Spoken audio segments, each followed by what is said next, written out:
You should see a little red dot. Yep, you're on.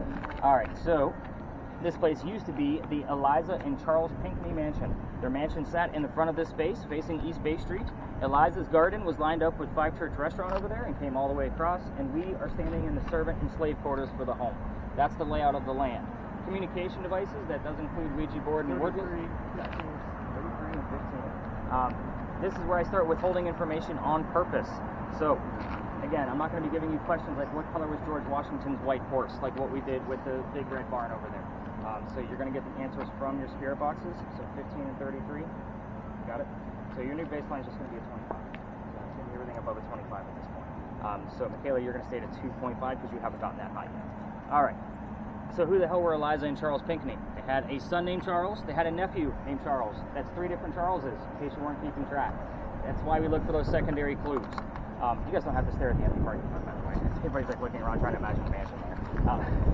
But anyway, so the son and the nephew were signers of the Constitution for South Carolina. That's a big deal for us, but I hate politics more than everybody here. So we're going to move on. If I don't give those gentlemen their recognition, they will do it for me in a very nasty way through a spirit box to one of you. So I try to give them a piece of recognition every night. We're going to be discussing Eliza instead, which has a much better history. Eliza marries Charles at a young age according to today's standards. I say it that way because if you're going to ask her how old she was when she got married, do not expect numbers from the colonial days that she came from, like 12 and 14 when young ladies got married. Think of today's standards, because her husband was over double her age when they married. It was a creepy age gap then, it's a creepy age gap now. So Nate's already got that scowl on his face, I've seen that. It's kind of gross. So we'll think of those numbers later on. Anyway, she married him because her father was over in England, where she's from, and he thinks he's dying. He's trying to bring all of his kids home one last time. A lot of you parents in the group can kind of empathize with that. If you're on your deathbed, you want to see your kids. So Eliza doesn't believe he's dying, so she stays put and gets married. It's 1744. You don't get married in that particular year to get a green card. We're not a country yet.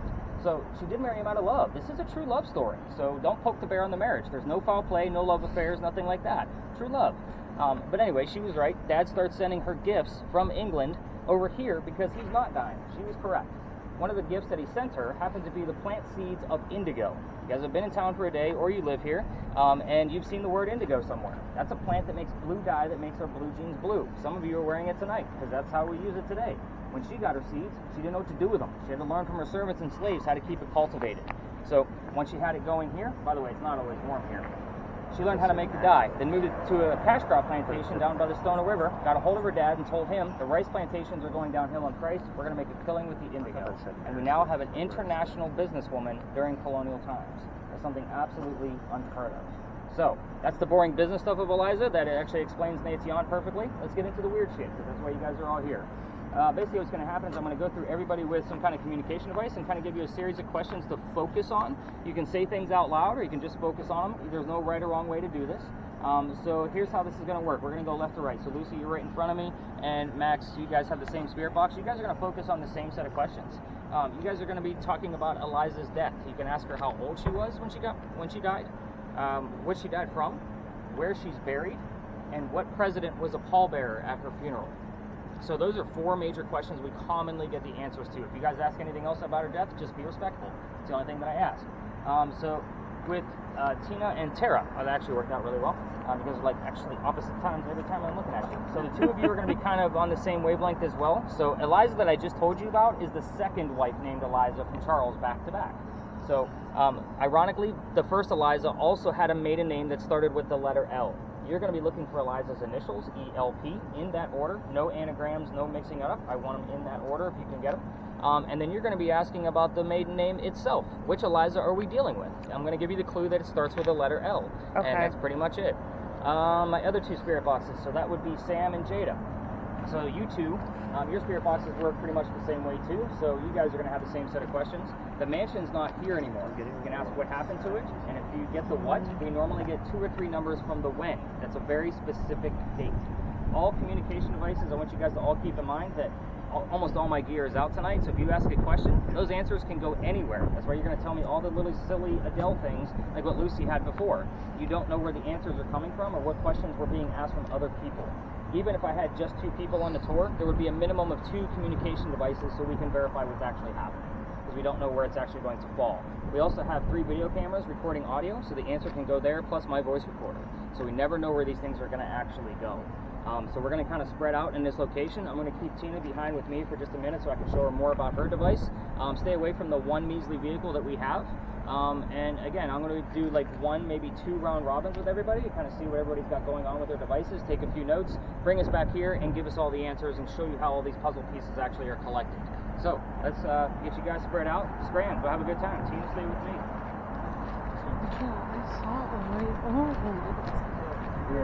Yeah, right to the center of the house. I saw a little white thing. Did you? Yeah, but I don't know, like, you know, I don't know, like, what that, you know. Can you, which Eliza are we dealing with or talking to right now? How old were you when you died?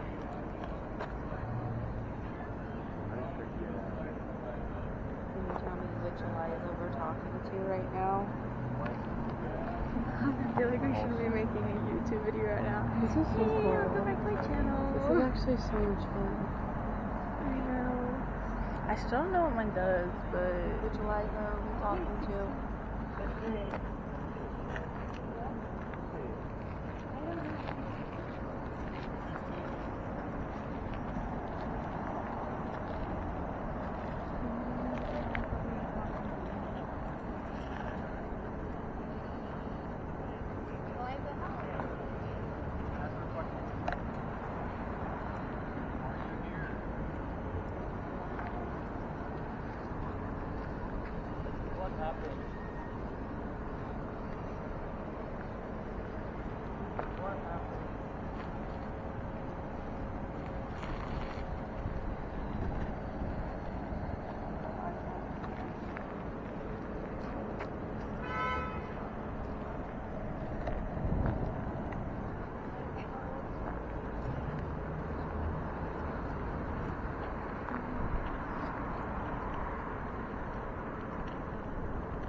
I asked her how she died, and she said, nice.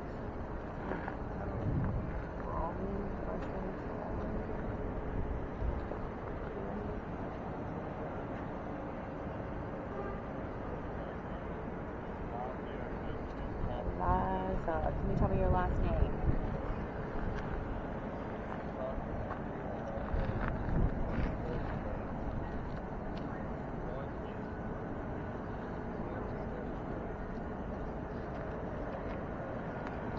I keep seeing little white dots. I don't know what it means. I don't know if they... It's like only once in a while.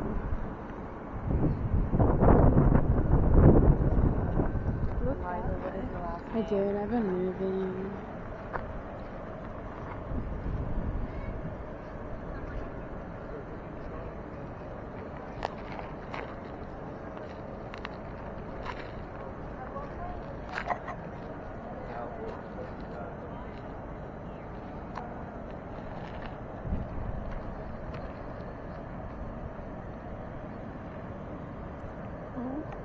Oopsie daisies.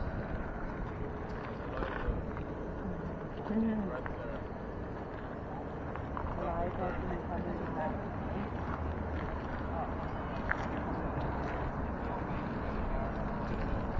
Everybody watch the vehicle, looks like they might be leaving. Alright, how's your word list coming? Did you figure out how to get to the list It's itself? a carry, threshold, and drawing. So if you hit this little scroll, Yeah. it'll show you everything that has it. So hold on it up. Yeah. Yep, everybody watch the vehicle. Probably all staring at us. Hey, cars behind you. Last it down. Zach, have you heard anything else?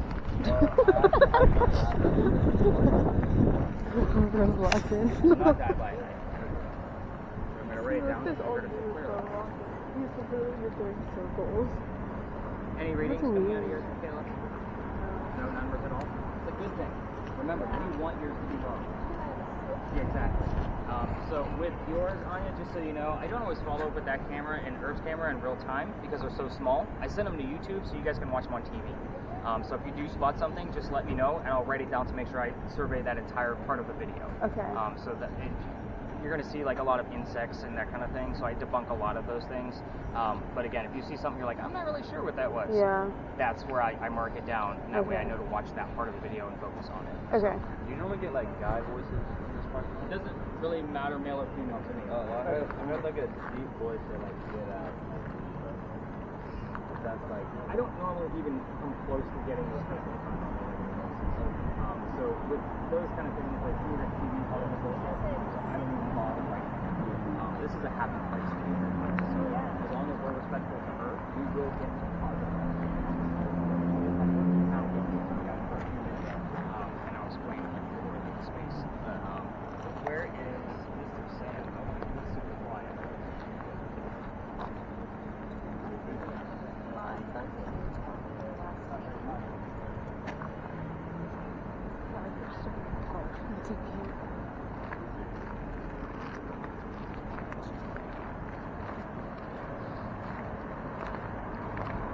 Like a vlogger. I know. We get so deep waters. No, I was like right here. no. How old is this guy? So get out.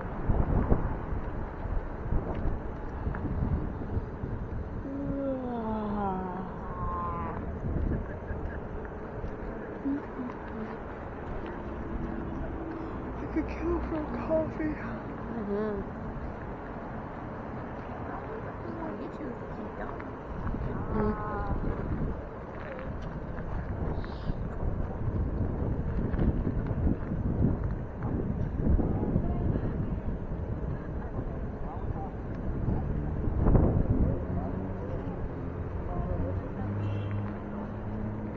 Did you know to book the tour with this guy? Did you know to book the tour with this guy? Like, did you know he was good? Or did we just get lucky with it? No. I just booked it online today. This seems better than the other ones, I bet. Yeah. Very knowledgeable. Yeah.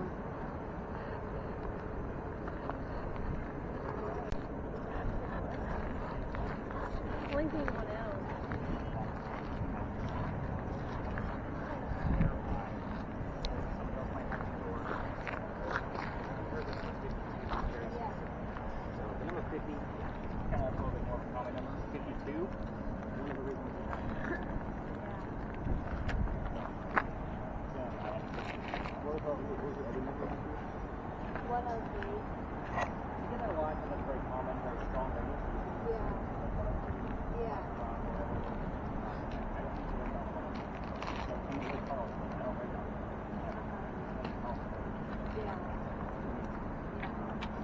Any other numbers? Troy? No? About that 25? Yeah, that's done. Have you gotten anything yet? Word list? How are we doing on that? Lay. Let's see. Yep. Southern Pear Lay. Recently. Lay or leg? Lay. Like Lay. 52 is probably the best thing we've had so far, besides from your reading. So. Max, anything? Keep it going. Sam's device wasn't sweeping yet, so I'm kind of trying to give him an extra minute because he's literally just getting used to it. Okay. Jada, anything? Yes, you got Steelers.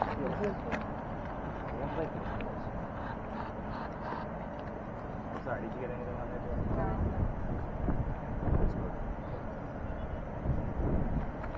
Any words being spelled out for us? No, a bunch of letters. Yeah, just a You bunch got of ELP in any order? we haven't had the ELP yet. Or any three letters or more. So don't give me Oh like yeah, we got a whole series. Is your last name? yeah, but as long as it doesn't spell anything, that's Oh, three gotcha. letters or more. So don't give me like it says two, like T-O. Sue, I don't know the word Sue for S-O. It's it was S-O. It's not a word. S-O what? It's S-O-I-E-X, like the Indian Sioux. O-U-X. Yeah, you're right. Yeah. It's spelled Sue. It's spelled Sioux. Nice. There you go. See? That knows what he's doing.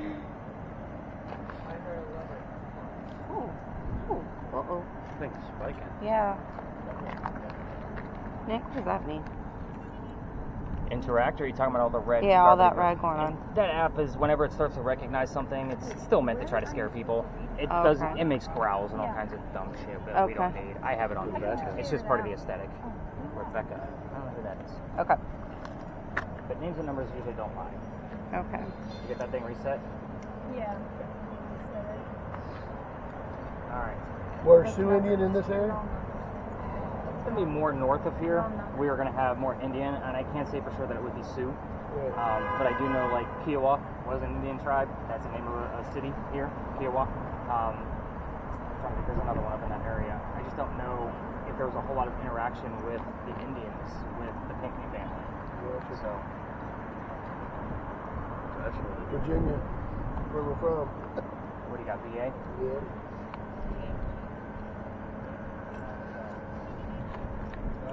That spells Vegas. That's our next vacation. Alright, this is pretty late. Alright, let's bring everybody back in. So, Lucy. There you go. Sam, did you get anything? No, did you get anything now that you have it sweeping properly? I mean, I heard the word airplane. No airplanes in colonial days. Right. We're going to write it down because you heard something. So yours, just like Jada's, you're probably only going to get like 15 to 20 times out of the thing all night long because it's trying to take out all that white noise. So we did get all the way up to that 33 on the EMF reading, so that's exciting.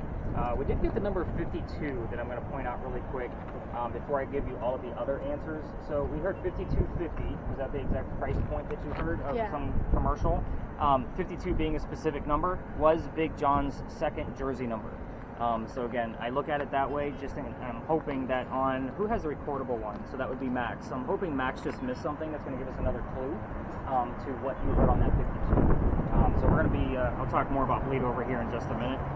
So Michaela's still good, so nothing really going on there crazy. So actually I want you to turn your dial to counterclockwise, so towards me. Turn the dial. There's a dial. So let's kind of cover the answers. I'll show you how this goes. One more. Oh, I'm sorry. Go over one. Perfect. So yeah, we're going to put you on that one so you can kind of measure the same way that Troy is at this point. This is really the only one that I worry about, those super high ones. So if you're getting things that way, we can kind of toggle it.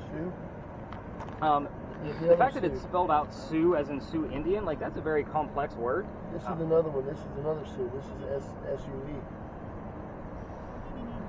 That's interesting. So now you have two different Sioux on there. Yeah. That's weird. I'm going to write that one down too. So let's cover the answers. Again, this was pretty light. I mean, normally average EMF for this location is between 18 and 22. Obviously, we went above that. But just the other night, I mean, we had that thing in triple digits. It was going crazy, and we had a lot of terms that were more relevant. You guys can see now why I don't always give you all of the information, so that way you're not searching for anything. But yeah, let's kind of go ahead and cover all of these answers, and then I'll tell you about the next space that we're heading over to. Let's see. So first thing, whenever I break out the tablet, just to kind of give you the picture pages of everything you guys were just trying to do. This is Eliza Lucas Pinckney. Maiden name being Lucas, that we're looking for on your device, Tara. So she was 22 when she married Charles, who was 45. Nobody gave me any of those specific numbers, so just take that for what it's worth. The first wife, just so you guys know, was Eliza Lamb Pinckney. And we have had the word Lamb show up on other spirit boxes, not just the two that I assigned it to. So kind of take that for what it's worth. The mansion. This is fire damage from the Great Fire of 1861. This is exactly where you're standing right now. So it kind of gives you an idea of why we're here. So with that, if we get the word fire, burning, or blaze, which we didn't get tonight, we'll often get 2 or 3 numbers from the date. Like I said, December 11th of 1861. You can imagine my excitement if we get 12, 11, 61, and the word fire all in the same evening. So, and it has happened. Oh, you said 61? Yes. Yeah, when I was on the numbers, 61 did show up. In order? Yeah. I'll take it. Beautiful. So, then again, we're just missing things in real time, which is okay because you guys have never done this before, especially these spirit box things. I mean, these are, really hard to do. And I threw you guys into a very active space. So again, I'll take that 61. I still don't know who the Sioux is, the SUE. So we're going to talk about that later on. every tour in town is going to tell you about a great fire that happened here in Charleston because we've had dozens of them. This is a map of Charleston, obviously the orange being the fire. You're standing on a tiny little green dot on the eastern coast of this peninsula, which is exactly where you are right now. This is about $9 million worth of damage to obviously the peninsula of Charleston. So you can see like where this was a very big deal. The children, I didn't tell you guys not to ask about the children, but it's normally a set of questions I stopped giving out, but I do like to at least give you a quick brief on them so you know what I'm looking for when I go through the recordings. Charles, you already know about. By the way, there was 4 children grand total. Charles, signer of the Constitution, so we already talked about him. The next child is Thomas. He was shot during the Revolutionary War battle, the Battle of Camden, in his left leg. That's why I was asking you if it was lay or leg on there. So when the British released him, they basically left him on a cane and a limp for the rest of his days. So you can see the very specific clues if the name Thomas will show up. The next child is the one where I don't hand out the set of questions about the kids, Baby George. Baby George, in June of 1747, didn't make it. He was born and passed. So his death certificate only says June of 1747 on his birth and death columns. So we don't know how old he was exactly. There's no specific dates. But I have obviously a theory on that because, again, you can look these things up. You wouldn't name a child back then until they were christened. So I'm going to guess he's at least 2 weeks old, and that's just my guess. The other weird thing about George, he does not have a headstone. He does not have a grave. Here's my theory on that. This gets a little weird for some of you. Back then, the church may have allowed the family to mummify the baby and keep them right here in the home, in a tomb, waiting for mom to pass away so he could be buried with her once she passed, Miss Eliza. Now, it's going to get more weird when I tell you about Eliza's death when we kind of get to that part. One more child. Her name is Harriet. She's the only daughter, and she marries Daniel Ory. Those of you not familiar with our coast, Myrtle Beach is Ory County. That's 2.5 hours north of here. That's where Harriet lived. I don't hear from Harriet very often, but it wouldn't have been a 2.5 hour car ride for Eliza. Lots of letter writing. When Harriet is here, very seldom, we'll get terms like quill, ink, paper, published, anything dealing with letter writing, because they were all published. So it's a very big deal to Miss Harriet. Eliza's death, which was basically our major focus for Max and Lucy, she was 70 years old when she passed away. For all the young people here, I'm going to point out that that's a long time for a woman to be alive during colonial times. So just pointing that out first and foremost. She was going to Philadelphia, not Pittsburgh for the Steelers, but she was going up to Philly to get treatments for whatever they thought she had. It turned out to be breast cancer. We didn't know what breast cancer was in 1793 in the year that she died. So we're going based off her medical records today. She died in Philly. She's buried in Philly. This should raise 2 questions in the back of your brain. First question is Baby George. If my theory is true, they're going to transport that tomb of the baby from here all the way to Philadelphia by horse and carriage. That's a long ride. So again, most of you look old enough to remember the game Oregon Trail. Somebody's going to get dysentery on that trip. Like, it's at least 3 weeks long. The other thing about that is if she's up in Philadelphia and that's where she's buried, what the hell are we doing here? I don't actually take you to cemeteries. Let me explain. It's minimal activity at best. I do this 7 nights a week when the weather allows. I need active spaces where I can narrow it down to 1 to maybe 2 people that come through on a regular basis. None of you are going to hang out near your grave when you're gone. You're going to go to your mansions 400 miles away, which is exactly why I bring you to an empty parking lot. This learned about her indigo here and raised her family. This is the raised emotion of that woman, which is why we're here. So, who wants to take a guess who the president was that was the pallbearer at the funeral? Where's my history buffs? 1793. I love the feet shuffling. Like, nope, not answering that one. I'm actually glad you guys can't answer. Let me explain. It was George Washington, at his own request, wanted to pay homage to Eliza based on her indigo. It helped get our country started. I'm happy you can't answer because when we got over here, I told y'all I'm not going to be giving you questions like what color is George Washington's white horse. I do that every single night so I know who I'm working with. I subliminally put George Washington in the back of all of your brains, and you all passed with a fail. Good job.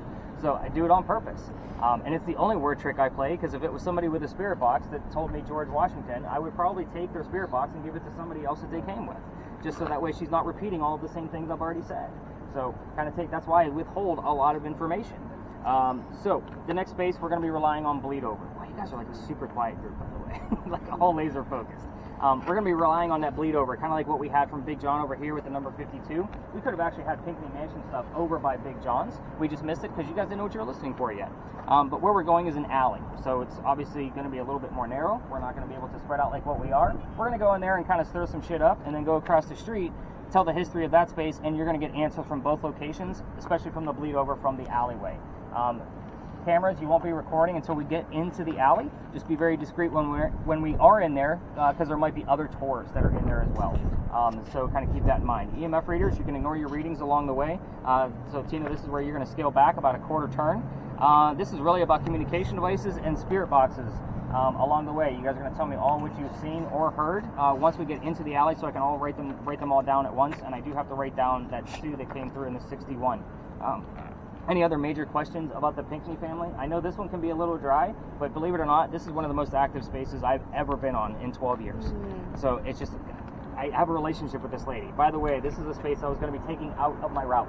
I do change this every year because I get a lot of repeat ghost hunters, and they don't always want to see or go to the same spaces, so I take out one space and add a new one. We are actually going to be testing the new space tonight, just so you know. I do that in November, December, so January I'm ready to go. But this one I was getting very, we'll just say disrespectful ghost hunters on your end, like, come on Eliza, let's go, and then they go take a leak in the corner. Like, that's disrespectful. I was getting a lot of nasty messages on spirit boxes, so I kind of gave it a little bit of a break. So my deal with Eliza is I literally pass through this space every night before I meet y'all on that corner 1 block away, and I read off your names. That's how I already know your names before you guys show up. I read them off, and just to let Eliza know how many people I'm bringing, it's a respect factor. And this is the only space that I truly do that for. Everybody else is usually pretty good to go. But this one, it's just a little pact that I have with her, and it's on a private note. And yes, I do speak it out loud, and I'm reading all of your names off as I'm walking through here, which I don't think I've screwed anybody's names up yet. Look at me go. I even have you two down pat. Awesome. Let's go learn about killing people. You ready for that, Jada? Going to learn about killing people? Should I turn this camera off? Yeah, go ahead and go ahead. We'll probably come up this way. We're just going to split the seas and let them pass through. And then, of course, just be very discreet with your cameras. With cameras, you do want to try to get an angle that's not necessarily within our group. You almost want to, like, keep it going one way or the other. And I know it's kind of blocked down there for you, Anya, so... yeah, there you go. Just nice little angle. You got it. So if they come down here, just step off to the side. We'll have a much better group.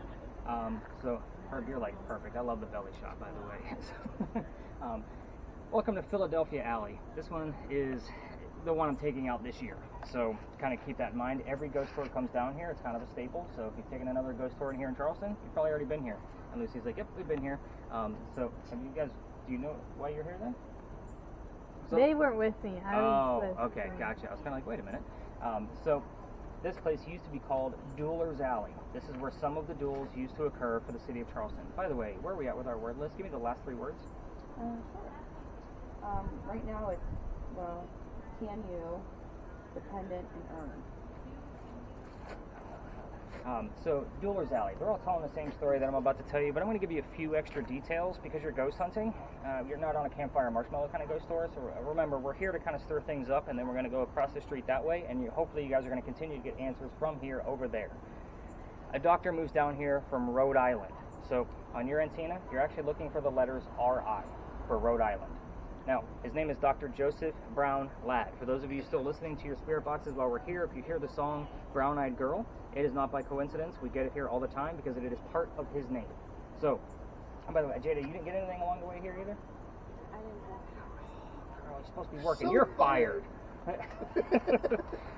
So, Dr. Ladd moves down here because he's supposed to get married to his fiancée, Amanda. Amanda just inherited a bunch of money from her dead parents.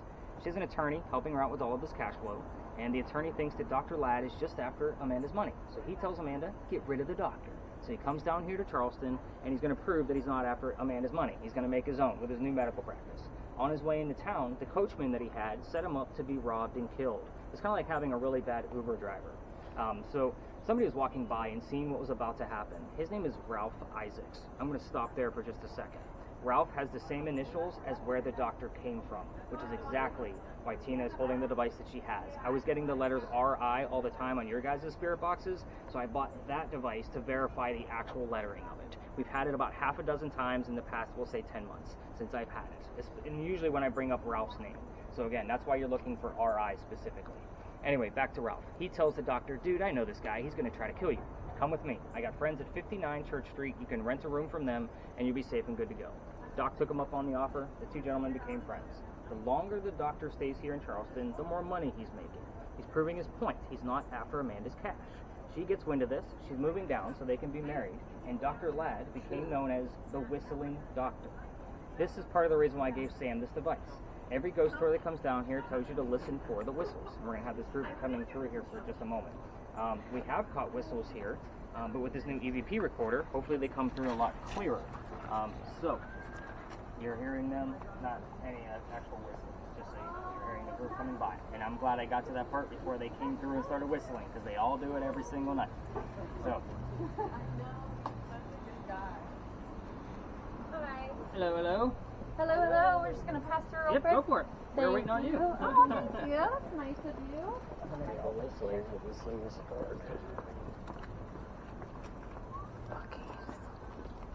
They all do it every single night.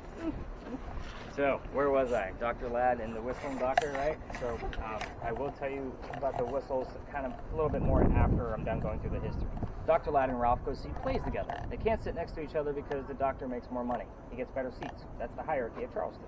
So, they go see a play one night, Richard III, and they're walking home, discussing the new actress they just saw that was new to town. Dr. Ladd thought she was great. Ralph did not. They start arguing, and then Ralph starts insulting the doctor's fiancée, Amanda, back home in Rhode Island. It got really ugly, and they went their separate ways. Told you Ralph has friends around town. He goes to the newspaper. He puts an ad in the paper telling the whole city of Charleston what he thinks of the doctor. Kind of a, you're a disgrace to society kind of thing. The doctor saw the ad, but rebutted with, let's go to Dueler's Alley. Somebody's going to die. I want you to keep in mind that this whole argument started over an actress that neither one of them even knew. So, they came down here, they took 10 paces away from each other, they turned, the doctor pointed his gun in the air and shot. He did not want to kill his friend. He just wanted to have the courage to show up to the fight, which is often what happened at a duel. However, Ralph has his one bullet. He puts it in the kneecap on the doctor. Doc doesn't die, but he fell to the ground. Ralph proved his point that he's still pissed off, not willing to forgive, but doctor's friends picked him up, took him home to 59 Church Street, where he dies 10 days later on November 2nd of 1786 after refusing medical treatment. I'm going to point out two things. Yeah, it's really weird, isn't it? Now that other noises are around here. So, it is, I'm telling you, that thing is intense. But, first off, Dr. Ladd is a doctor, and it's 1786. Gunshot wounds are a lot different back then. He probably just thought he had lead poisoning and probably tried to bleed it out himself, but he failed because he died. Now, every ghost tour will tell you to listen for the whistles while you're down here. We have 3 cameras running, 2 EVP recorders that hopefully will capture that type of whistling that will happen down here. I will tell you, from regular spirit boxes, we will get whistling parts of songs with the word doctor from a commercial immediately after. So it's almost like a Guns N' Roses Patience, doctor. It comes through very quickly, and the dozens and dozens of times that I've caught that, I can't find it coincidental. So take that for what it's worth. So Jada, I can't wait for you to actually turn that thing back on again. Sorry, it just kind of reminded me that she wasn't listening to it along the way. But we will get the numbers 59 and Amanda and all of the other clues of the things that I already told you about while we're here and when we're at the next space. Now, if you're going to try this on your own and walk all the way through this alley with your voice recorders from your phone, just remember that every local, just like the group that just passed through, they all know the story. Anybody walking down Cumberland or Queen Street throws a whistle down the alley. I used to do it every single night. My office is right over here. My garage used to be over there. I'd have to pass the alley between 3 and 4 o'clock in the morning when I'm done with your guys' data, and I'd always throw a whistle. Sometimes I got one back. So take that for what it is. However, everybody knows the story. I told you I've been kicked out of this alley. This is the fun part of the story. You guys ready for this? So, this alley didn't go all the way through that way. There was a wall halfway between us and Cumberland Street. So that means that the bricks down on the other side, well, by the way, that's because this is where they kept the livestock. This was called Cow Alley before it was Dueler's Alley. So cows and chickens were down here. Those bricks on the other side are older than the ones you're standing on. Those bricks are sun-dried bricks from slave children. There's a full handprint from a slave child down there and fingerprint swipes in others. I used to take my groups all the way through there just to show the brick as part of history, nothing paranormal.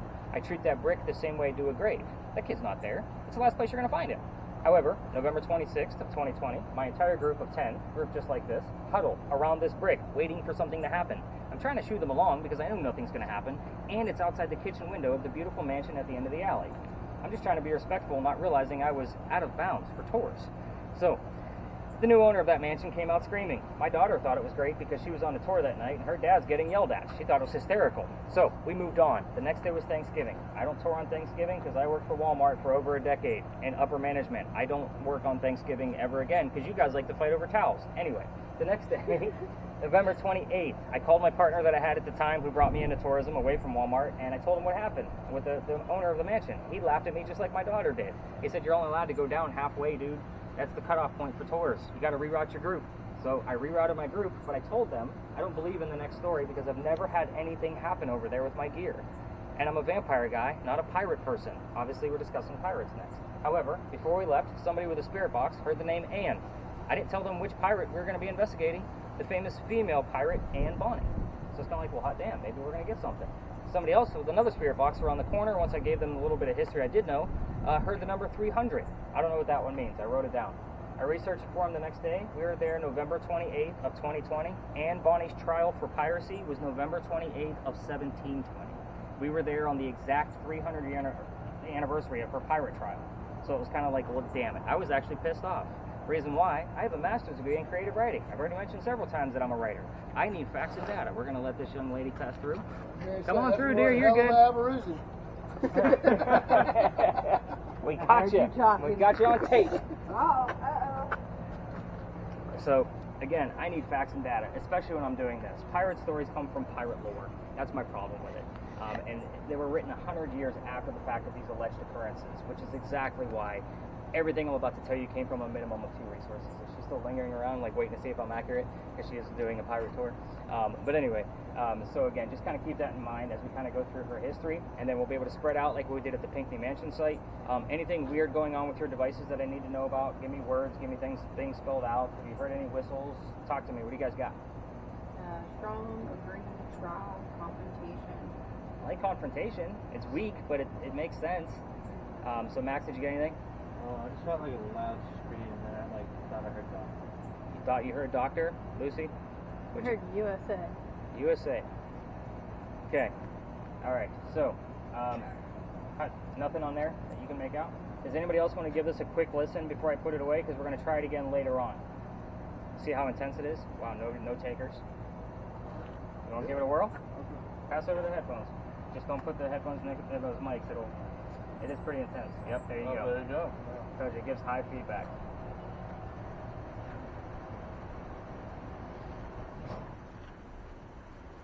So you should be able to hear just about everything around you. Yeah. Has anybody ever listened to one of those 8D songs on YouTube where it sounds like everything's around you? Yeah. Like that's exactly what that feels like. And there's only 2 mics on it. I can add 2 more if I really wanted to. Any other takers before we go learn about crazy pirates? Rated R pirates? Wow, nobody even got my rated R joke. My bad dad joke. Herb, come on, man. I need a good chuckle out of you. Oh. There we go. All right, hand that guy over. I'm going to stop it so it doesn't screech. That was about 12 and a half minutes, and then we're going to use this again later on. So, Sam, you're going to be listening intently. Yep. All right, let's go learn about these crazy pirates. And then the next person uses the VR. So if anybody wants to volunteer for those, just let me know before we hit that last stop. Just talk amongst your party, and we'll kind of see how this goes. Man, you guys are quiet. I'm down. Why follow me? I'm down. All right, so yeah, cameras, if you have them, hit those record buttons. We're going to be discussing the little tiny building up there for probably about 5 minutes, and then we're going to spread out like what we did at the Pinckney Mansion site. So let's get into this so you guys can get back to work. So every tour comes through here and tells you something about that little building. That is the gunpowder magazine. It held gunpowder for 7 different wars and 1 rebellion. So we're here for a specific reason. Those are not crosses on the building. Those are earthquake bolts. If you don't know what earthquake bolts are, you guys have seen them all over town that look like lion heads and pineapples and all kinds of Charleston charm bullshit.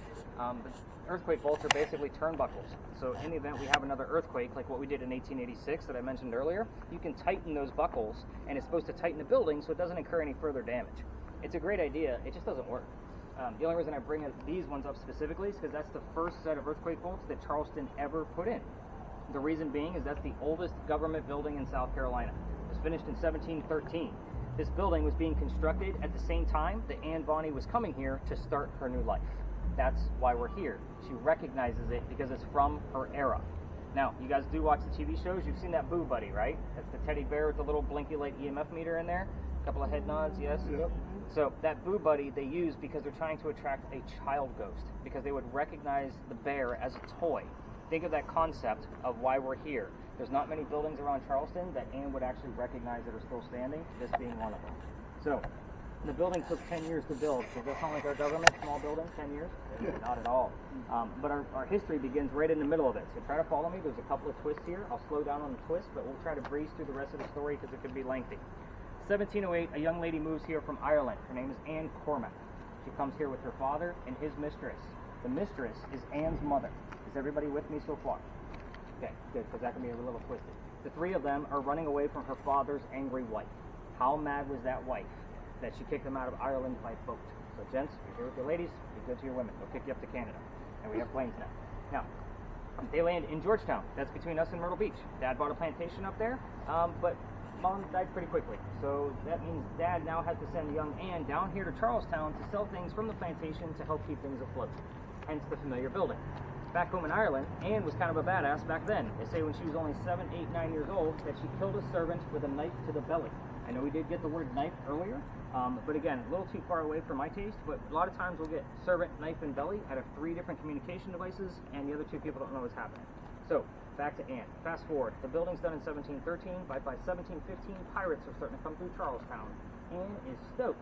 The reason why, she's going to fall in love with one of these guys so she can earn her freedom, just like a man. So it's a man's world at this point. The first guy she falls in love with, and yes, I said first because there's a handful. We're going to go through them all. That's what makes the story so damn good. The first guy is James Bonny. You already see where this one's going because I've already mentioned her pirate name. Dad did not approve. They ran away to Jamaica. They got married. Anne Cormac became Anne Bonny. That's where the pirate name came from. However, when they get down to Jamaica, she realizes her new husband, James Bonny, is not the Captain Jack Sparrow like what she was hoping for. This guy turns out to be a privateer, which makes him a spy for the British and a coward. This isn't who she wanted. She falls in love again. Guy number 2. This is John Rackham, but everybody calls him Calico Jack. This is the guy they based your Johnny Depp character off of, in case you were wondering. Calico Jack has his own ship, he has his own crew. Anne wants to be part of that crew. You cannot put a female on a pirate ship. Does anybody know why? Nobody wants to answer that question, do y'all? Yeah. I do that awkward question on purpose to see who's paying attention. It's bad luck. So I'll keep it nice and simple for you. So you can't put a female on there because it is bad luck for the ship. So he makes a deal with her. If you dress like a guy and look like the crew, you can be part of the crew. But you're going to be a female in my quarters. She's okay with this. The reason why, Dad used to cross-dress her as a boy apprentice back home in Ireland to hide her from his wife. She gets it. It's a man's world. But most of us are adults here. Let's put 2 and 2 together. She's a female in Jack's quarters. She's eventually going to get pregnant. You cannot have a pregnant dude on the crew. Somebody's going to figure out that she's a girl, and before she starts the show, Jack drops her off in Cuba. Go have the baby here, come back later. We'll figure it out. She goes and has that baby, but returns without a baby. We have no idea what happened to that child. She also comes back dressed as a female. This makes Jack pretty angry. To make him even more angry, she's going to go flirting with the pirate crew he just captured. They're down below deck. Guy number 3. Guy number 3 turns out to be a female, dressed like a male, to be part of the pirate crew that Calico Jack just captured. So, we have 2 females dressed like males on the same ship. Her name, Mary Reed. She went by Mark Reed to become a pirate. Her and Mary became friends, possibly lovers. We're not going to really know for sure because of the time period. But the British find out where they are. They send a fleet of ships to take down one pirate ship. Anne and Mary, rumor is, they were the only 2 pirates that were not drunk enough to come up and fight with 1-bullet guns, the flintlocks. They didn't know how to use cannons yet. So, they come up, they start fighting, they get arrested, because that's not going to work out. 2 ladies with 1-bullet guns against the whole fleet of ships, not going to go. They get arrested, and as they're being arrested, she looks at her captain, her beau, Calico Jack, and she says, "I'm sorry to see you here, but if you would have fought like a man, you wouldn't be hanged like a dog." The word dog shows up on communication devices a lot. The judge wants to see the 2 quote-unquote men that fought back so violently on their own. He's already tried and hung Calico Jack and the drunken pirates that wouldn't fight. The 2 ladies go in front of the judge, and they reveal their gender, hoping to save themselves. He doesn't give a shit that they're female. They're still pirates. He's still going to hang them. "We plead our bellies," was the last thing they shouted, because you can't hang a pregnant woman in 1720. It's illegal. So he sends them both back to jail, delays the hanging. Dad is still up here with all of his Irish money in South Carolina. So he bails out Anne and brings her home. She remarries. That's husband number 2, but guy number 4. We're going to count Mary because we don't really know. She has 4 kids and dies at the age of 84. Very abrupt ending because we don't really know jack squat about her after her pirate career. Mary Reed died 5 months later in that Jamaican jail from whatever pirates die from in a Jamaican jail. Use your imagination. Most books will tell you that it was something simple like fever. I say let's make it romantic and call it scurvy. Why the hell not? You're welcome for that image. Now, here's what I left out. I'm not going to assign questions here. This is not a prominent English woman that we have to tiptoe around. This is a kick-ass female pirate. So kick her in the shin to get some answers. I'm just going to give you a few things that I left out on purpose so you have something to work with. The names of her parents. I know those for fact. I did not tell you what they were. That's the father and the mistress. I also left out the name of the city where Anne grew up in Ireland. I did not tell you what that was. The name of Calico Jack's ship that she joined. And the color of her hair. That's an easy one for those of you that have been kind of struggling with spirit boxes. That's an easy one to find. So that's why I usually throw that one in there, and you can assume that she is the cliche red-haired, green-eyed, Irish woman. You'd be correct. So her hair is red. So at least you know at least one answer. The rest of them you're going to get from your communication devices. EMF, I'm only really excited about it on the back half. The closer you get that way, we do have 2 electrical poles, parking meters on the other side. So the 2 of you that have EMF readers, don't get too excited about things over there. It's usually on the back half, and the 2.5 here is exciting. Like, believe it or not, we don't normally see a whole lot here. Your thing's going off like crazy, Tina. What do you got going on over there? November, Sunday. November spelled out? NOV, Sunday. I'm just sun. That's you. Maybe Sunday was the first. It was November. Then I saw sun. Not November. NOV. Right. I'm going to write down NOV. But- But the trial was also in November. So it's not coincidental that you got NOV here. Yeah. Was it on Sunday? And No, it was on a Wednesday. We got sun. yeah, SUN. So the fact that you're getting anything on there is exciting. Other spirit boxes, do we have anything before we spread out? Anybody else need to tell me anything? Alright, let's spread out. Let's get to work. You guys know what you're doing. You're saying you still got your other spirit box, right? Can you tell me the name of your daughter? Yeah.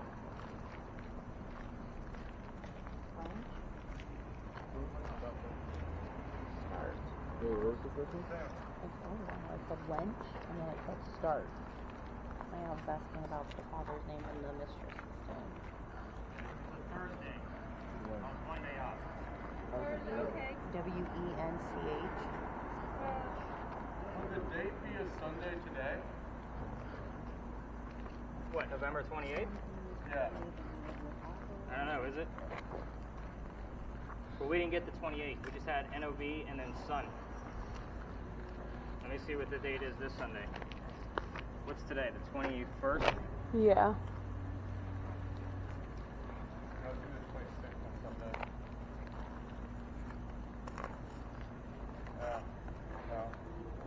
No. No?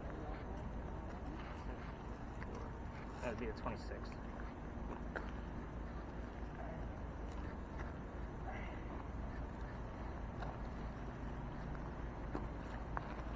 Look how Jada just found a wall and just said, screw it, I'm going to hang out back here. Let's take a look at the rest.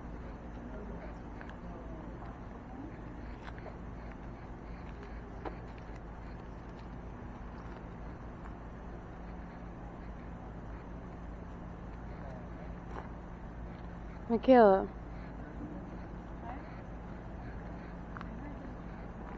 Do you see that? What? The white thing. Oh, yeah. I don't know what that is, though.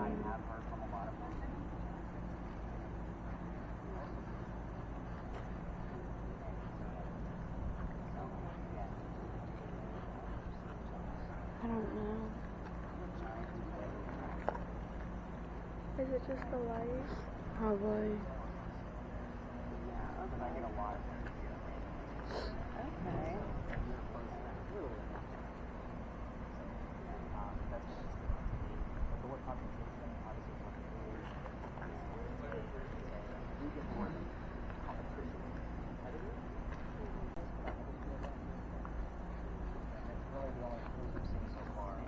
So some nights that thing gives me like 40 turns. Other nights it might give me 5. Yeah. What's her father's name, Jim? No. But you did hear the word Jim. I remember her first husband's name was James. I don't know that he went by Jim Bonnie, but I'll definitely write down Jim. I keep hearing 249.99.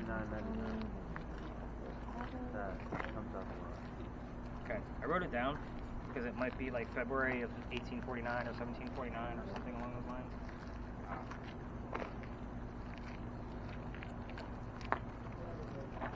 Tina, anything else crazy? GIZAR.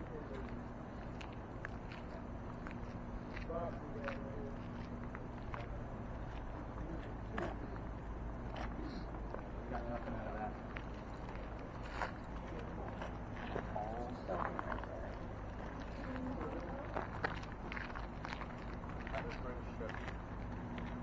Sam, you got anything?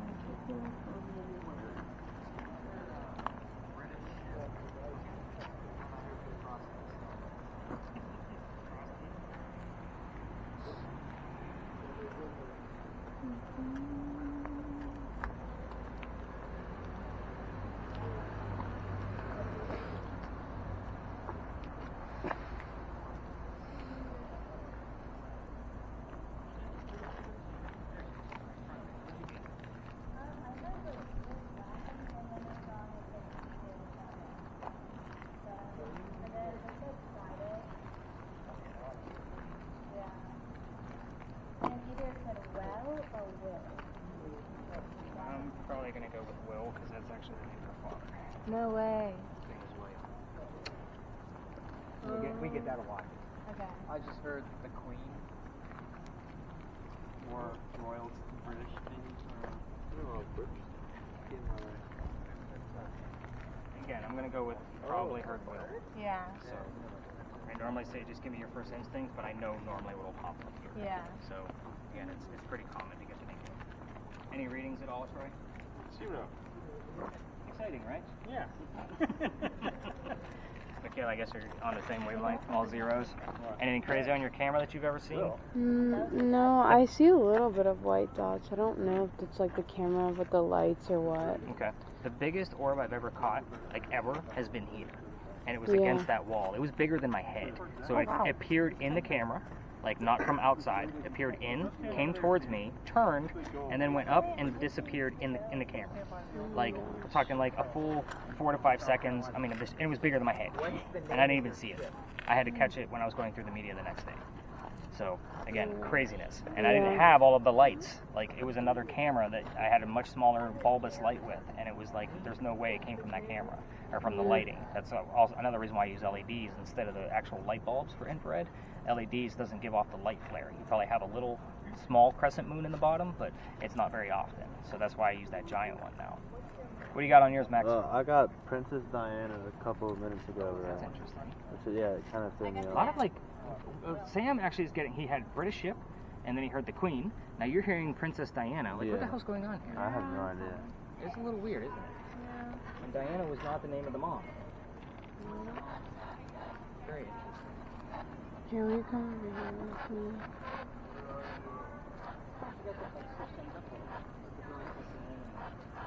Figure all of that out. How are we doing on yours, Jada? I see you went to your own little private sanctuary back there. It sounded like before my dad said it sounded like a girl said bird. That's all they said. And then my friend give you that. Give you that to that. Well, you got none of it? Couple screeches going over Do there. you want to take this? I Sure. was asking a lot of See what kind of words you can hear.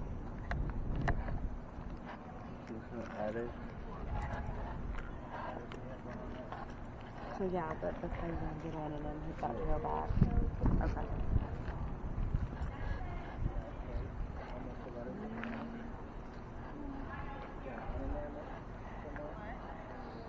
Okay, will you hold this? So right over on the other side of that wall is a cemetery. I keep getting chills on my leg. It's right near the other.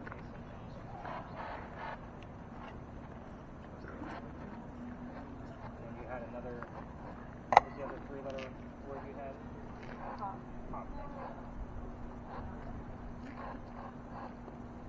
We're getting a lot of like British terms coming out of all the other spirit boxes.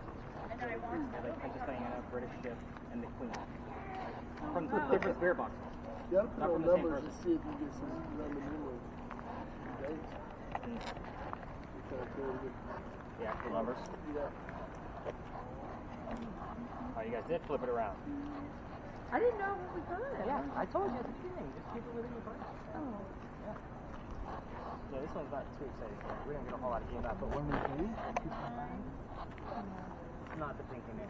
I keep getting like cold chills just on this spot right here. This place has influenced EMF. So yeah, not surprised. I don't count it as evidence to get the person will come for you. Unless the person also somebody you think. Only time I do that. Lucy, anything crazy? I think he said 11, 1, 2. Or like 11 something. That said 11 something. It's got cost.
Alright, let's wrap this one up. Jada, you got anything else?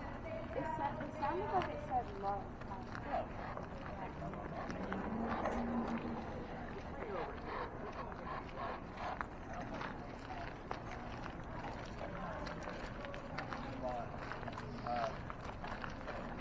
Cameras, feel free to give your hands a break.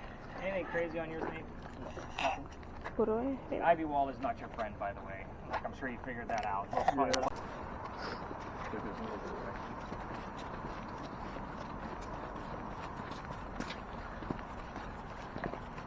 Stand over here, man. Let me put that on my head for a second.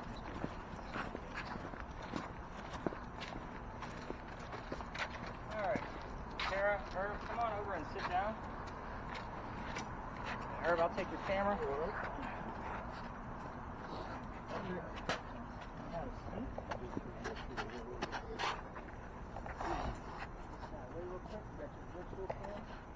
Can I see that DVD recorder real quick? I don't want to pause it. I was just kind of going through the history of the race. And then we'll start it back up again when we like sit down.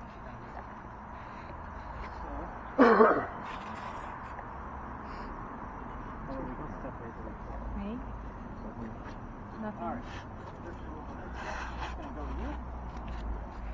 Don't need to put anything on yet. The only thing I ask, so don't put any of the gear on that I'm giving you at this point, because if I'm just blindfolding people in the middle of a random park, it never looks good. Yeah, right? I used to just do double blinds before I had this virtual reality piece. So this is your blindfold, it's disposable. I don't want it back, keep your own eye boogers. It is an origami project, so if you can figure it out while we're gone, that kind of keeps you guys occupied for a little while. So when we come back after I give these folks the history, you guys, I'll give you a few tips and tricks on what to expect out of this. Have you guys all seen AI like generate images before? Yeah. Yes. Okay, so it seems like you guys have a pretty good gist on that. So normally, like, I use it every day, but I tell my phone, I tell Bing what I want to create a social media post. That way I have original images, I slap my logo on it, and it's mine. So I want you to kind of think of what Herb's going to see is kind of like the ghost whispering into it, but it's basically translating the EMF around us. So it's basically just like the device that Troy has. It's just translating those numbers into an actual image. These images are going to be weird. I'm just going to point it out now.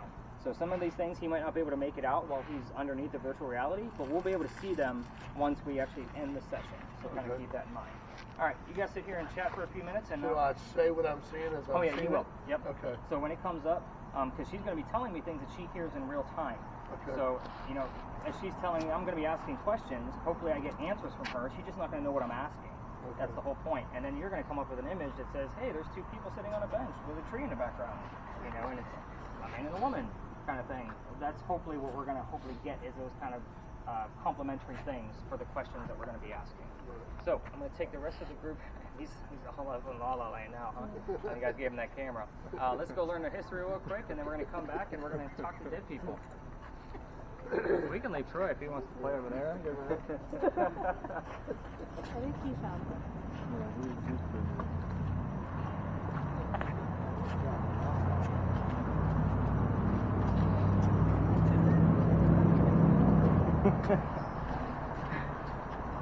All right, so this one's nice and quick, guys.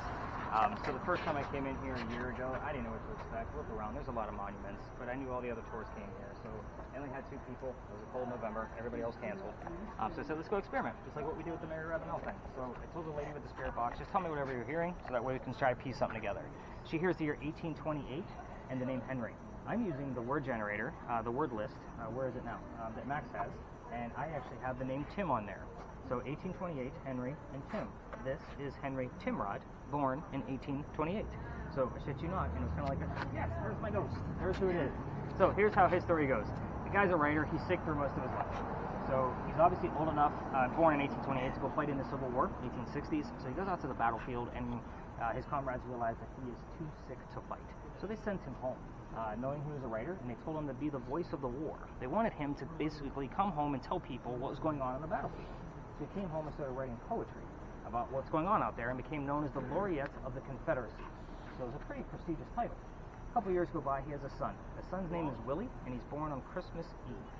So he dies 9 months later on October 23rd of 1865. So it's a very sad day for him and his wife, and he's mourning for years because he is not writing as much as what he used to before. He has another writer friend that realizes he's not publishing as much as he was, all of his poetry in the newspaper. So he says, you can use my cottage in Columbia, and you can get back on track, leave your wife Katie behind, so that way she can mourn, your guys' son with her parents here in town.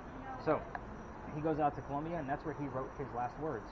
His last words were, beholder of brief mortality. And then he coughed, and it landed on the page in a blood stain. He had tuberculosis. And that blood stain looks like a man writing at his desk.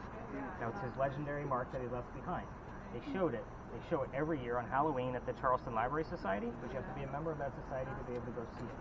So, the internet's beautiful. I'm going to show you what the page looks like, and then we're going to go talk to them as if they're Henry Timrod.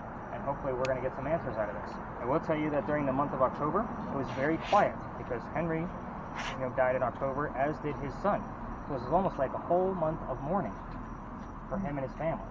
So cough, cough, death, and yes, they show this every day or every year on Halloween under glass.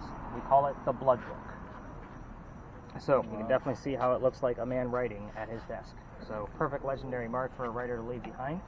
So what's going to happen is we're going to huddle around them just like this, so in case other tourists come through here, they don't really see what the hell we're actually up to with blindfolding folks. So Nate, I'm going to have you sit at the next bench, the next one away, like closer to that big monument, just so that you can see if there's anything in the background as I'm asking questions. You should be able to still hear everything pretty clearly, but I want to test this over there. So Sam, even if you want to go with him to kind of go back and forth, I'm okay with that, so whatever you guys want to do. But the rest of us, we're going to stay pretty close to the two on the bench, and we're going to film them. So Michaela, you actually have the best camera because there's no interaction with the anomalies in between with the SLS camera, so you're going to basically stay fixated on them the entire time, so that way they can actually watch it later. I'm not going to give them this history tonight, just so you know. I do that on purpose, so that way you guys have to tell them on the ride home or back to the hotel, like, was it legitimate or not? Or they just wait for the damn video. Spirit box people, I definitely want you listening in on your spirit boxes, and definitely tell me what's going on in real time. It's okay. So Jada, I'm sorry, but yours is kind of out of the game at this point. Since Troy is so fixated on the camera, if you want to take over the EMF, we have gotten triple digit EMF here before during these sessions. So I tell you when it's about 2.5. So, you guys ready to go talk to a dead person? Live? All right. No, he hangs out by the powder magazine. Well, actually, it's a sheet.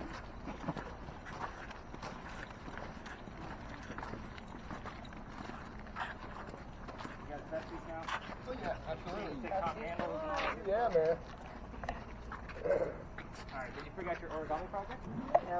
Oh, I got caught up in conversation, to be honest. That's a good thing. No, hard. Alright, so we'll start with you as far as what to expect. We're only going to keep you guys under for 10 minutes.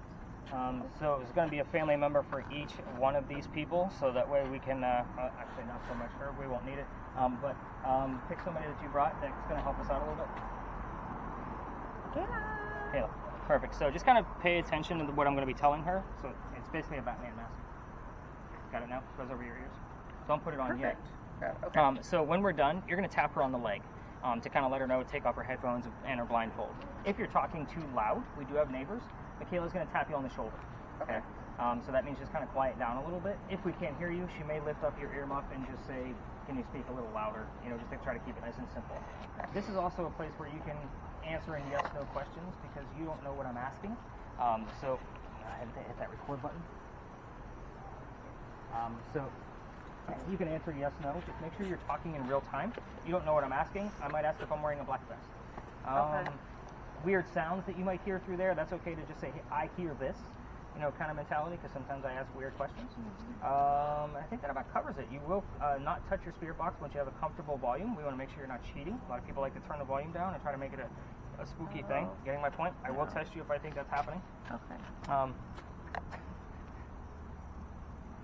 Herb, with yours, you're going to be having my phone inside that virtual reality thing, so if my wife is sending you dirty pictures, just let us know what they are. Nice. You're going to basically just describe whatever you see. Nice, simple, keep it nice and simple. I may ask you further questions if, like, I might ask, can you pick out a time period from it, anything like that. So just kind of keep that in mind. Have you ever used virtual reality before? Yeah, a few times. Okay. So this should be no surprise. And these will be like 2D. It's not going to be like something jumping out in your face. So I'm just getting it set up right now. By all means, blindfold, and then headphones, and then find your volume on your spirit box. Did they show you how to find the volume? Did Max show you where the volume was on it? No. Okay. Just gonna help you out with that. Perfect. I want it loud. Yeah, we definitely got, I'll test her to make sure she can't hear me. Push up and down. Okay, so you're gonna see this set of circles right here in the center, and all of a sudden an image will show up. You're just gonna tell me what those images look like. And you might get 1, you might get 10. I have no idea what's gonna show up. That's the beauty of it. In the event, it's a little blurry in there, your focus is right here. Okay, so strap that thing over your head. I just got Tim on the word. Oh, perfect. 10:57. So we'll start our timer now. So, Sarah, can you hear me? Sarah, can you hear me? What color is a blue banana? Perfect. You can't hear me. I was supposed to giggle at some of these jokes. Come on, give me a little bit of something. We are looking to speak with Henry Timrod. We do have the name Tim that showed up on one of the boxes that we used. So Henry, I need you to push through and tell us something about your occupation, please. Where to stand? Should I stand like that? Tell us something about your occupation. We're using the green box tonight too, so you can give us images. Or just shout them out when you get them. Circle, starting from fuzzy to around there. Okay. Back to that statement circle. Can somebody remind her that she's supposed to be telling us what she hears? Somebody lift up her ear muff. Should we do that, Max? You gotta tell us what you hear. Tell us what you hear. I'm not really hearing anything. There's a bunch of... Tell us the radio chatter. What's that? Tell us what the radio says. Okay. Henry, tell us something about your occupation. Say. He's I trying. know. Crunch the numbers. Somebody tap her on the shoulder. She's a little loud. This means tone it down a little bit. You're a little loud. No, Oh, you are a little okay. loud. There you go. Henry, can you tell us what sound we're hearing right now? Which sound is that? Whoever's here, you can tell us what sound we're hearing right now coming out of the church. Ask your doctor. Dr. Ladd, you are not welcome here right now. I am trying to speak with Henry Timrod. I'm going to need you to step back so Henry can come forth, please. Audio. Quarantine. Got more sounds coming out of the church. Henry, push through. Give us that very simple word of what we're hearing. We're looking for validation that you're here. Georgia. Bloodstain. Bloodstain. It's a little good, isn't it? I like it. Come on, Eric, give us something. Conversation. Give us something. Henry? Indian, Sioux Indian and a baby. Really? Yes. Yes, it's an Indian woman and a baby. I thought you were joking because you're No. so stuck on the Sioux Indians. No, it's an Indian woman. She has to hold the baby. Okay. Henry, I don't know who this woman is, but your wife was not Indian to my knowledge.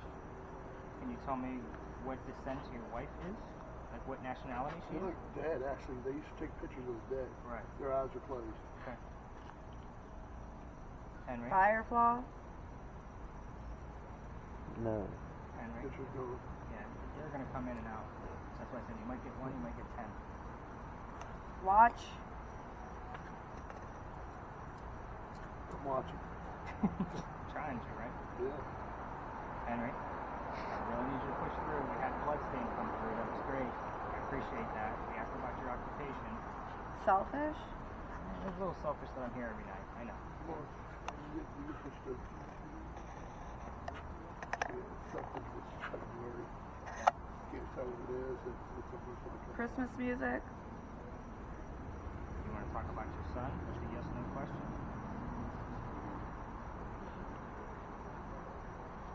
Your son's birthday is coming up, is it not? It's like electricity with the sun. It would be electrons.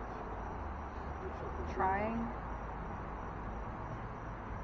Henry, do you want to talk about your son? You can give us his birthday or his name. I'll take that as a confirmation. Got anything going on with these spirit boxes you guys are listening to? I'm getting fight, departure. It's all steamy in there. I'm all up in this guy, sorry. It's okay. Clean them every day. Oh, there's a picture of man and his boy. There's his son. 98. He's Confederate clothes. Or maybe that's just a long black jacket. Maybe it's got a small No, on it's his hand. definitely Confederate. Little boy's got something in his hand. Can't tell what it is. Is that a Teddy bear? firework? Maybe a teddy. No. I don't think it's a teddy bear. I had images of a boy wearing it. Holding a teddy bear. How old is that boy? I'd say he's probably 10. 10 years old? Ticket. Yeah. Henry, what's going on with this image? Can you tell us who's in the image? There was something in the background. A kid like an arch. America. Who's America in the background? Plane. Henry. They've been under about 6 minutes already, just so you guys know. So this goes pretty quick. Billionaire. We're not Henry Timrod. Can you tell us your son's name or his birthday? I appreciate the image of a boy and his son. Or a father and his son. Ho, ho, ho. When is your son's birthday? Should be easy to grab using the radio chatter that we have right now.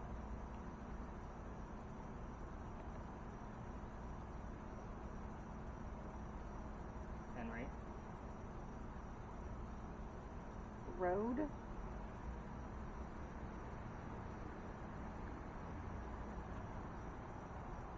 Henry? Come through and give us your son's birthday or his first name. Recording devices. A lot of them, I know. Got a full team tonight. We're not looking for any kind of parlor tricks. Henry, this is how I learn about you. So we need verification that you're here. So I ask you things that I already know to verify that you're here.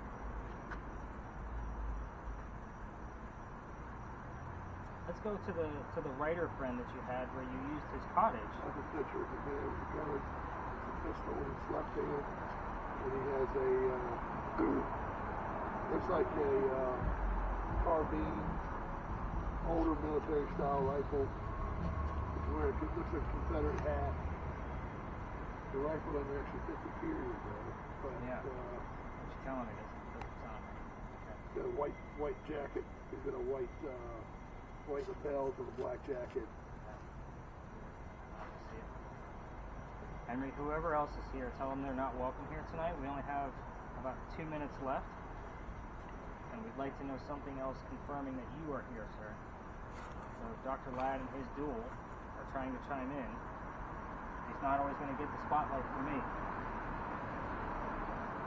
Henry, I asked about your writer friend, the other poet. Can you tell me what his name was?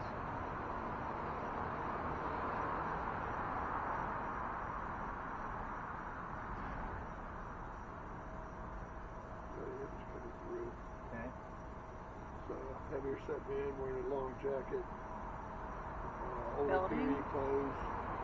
Looks like he may have a derby on. It's either a derby or a. Can you see the man's face? It's fat, round. Looks like he may have a beard. It's not very clear. Was it looking for specifically a mustache? It looks like he may have a mustache. The face is not actually. But only a mustache. No beard. I can't tell. It's kind Whistles. of. There's Dr. a Ladd. newspaper stand behind him. I'm going to explain why Dr. Ladd is here, by the way, like once we finish this up. So, Dr. Work Ladd, with.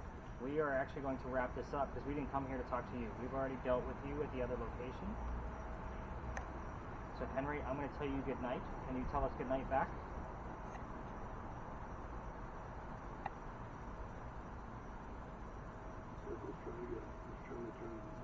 What's our word list next? What do we got? Last 3 terms. Fight, departure, time. Euro. Picture. I want to see what this image is before we wrap up. Bill. It's like red blood or something on the wall. looks like maybe a storefront, and then there's some staining, cracking. Okay, Henry, I think that's enough for one night. Dr. Ladd, you need to really step back when we're doing this. I will see you tomorrow night, Henry. Okay, go ahead and tap her out. Go ahead and peel that thing off your face, Herb. Wow. Alright, so Last of it, neither one of you get up. I want to make sure I don't have falling giraffes. So go ahead and so Max, help her out. There's a notch next to that volume. Turn it the opposite way. It'll turn off the machine. That way we know the last 10 minutes of it is from this session. So let me explain why Dr. Ladd keeps coming through on these and why I suspected that from right at the beginning with the word doctor that was said. Dr. Ladd, remember I told you about his address, 59 Church Street? Yeah. 0.3 miles this way. Like, he shows up here all the time. And it's, like I said, I'm trying to talk to Henry Timrod, and Dr. Ladd keeps showing his ass by popping in. Wow, you were kidding when you said Indian woman. Holy cow. I mean, straight up Indian You guys woman. can crowd around so you can see these because they're kind of small. So, this was the Indian woman that he saw. I mean, these can be very detailed. So, I don't know. That's the clearest image I got of all of them. Yeah. That I don't know how or why it's relevant. I like to show you at least all of the images. You're going to get all of these images back. What in the world is that? Does that not look like a crib? Or am I looking for something?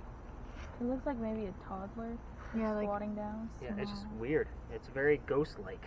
Yeah, it was. I was so focused on the image coming through, I couldn't see. I didn't even look at the background. When I started asking about his son, although the son did not reach that age, he was only 9 months old when he passed away. So that's why I was asking you, like, how old is this boy? Sure. So again, it's still a father and son. When I was asking about the son, it's vague, but it's still there. Wow, that's serious. This is like mafia style Chicago kind of thing of what that's the first thing I'm reminded of. Anybody else see anything different out of this? Because I don't see any relevance as to Dr. Ladd other than the fact that it's a gun. So that's the image. I don't know if you can see that far away. Yeah. Next one, man on a street corner. Definitely look like the street lamps we have in here. So they're very close. So, did you find the stop button on that? There's 2 buttons to the left of the red circle.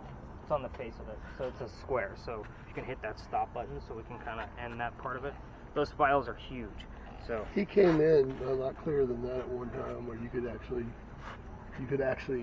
almost see. I mean, he does almost look like a hobo beard. Yeah. When you zoom in on him, you can really see, like, I could see where you thought it was a beard, like a 5 o'clock shadow for sure. So very interesting. Last piece that you got was blood stain looked like on a ceiling of a hospital. So what you guys don't know is we were discussing a writer who died of tuberculosis, but his final mark was a blood stain, that you did say the word blood stain, on his last page that looks like a man writing at his desk. So I'm going to call, like, I normally have like a 3-tier ranking system for sessions like this. I would call this slightly successful just because we did have Dr. Ladd slipping through. We had the word whistles, fight, all of the guns that showed up, the word doctor, something else showed up that kind of jogged my memory of Dr. Ladd, of why he would have been here.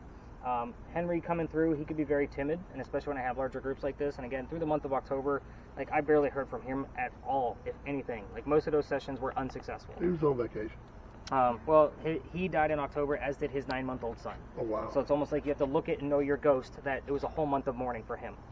So again, very interesting piece on how this actually came about. But again, I'm going to call this slightly, at least until I get into the nitty gritty of the recording, and kind of see what else was heard. I'll probably watch this part of the video that Michaela took, like, in detail, because there was a lot of things that showed up around the doctor. It just wasn't our major focus.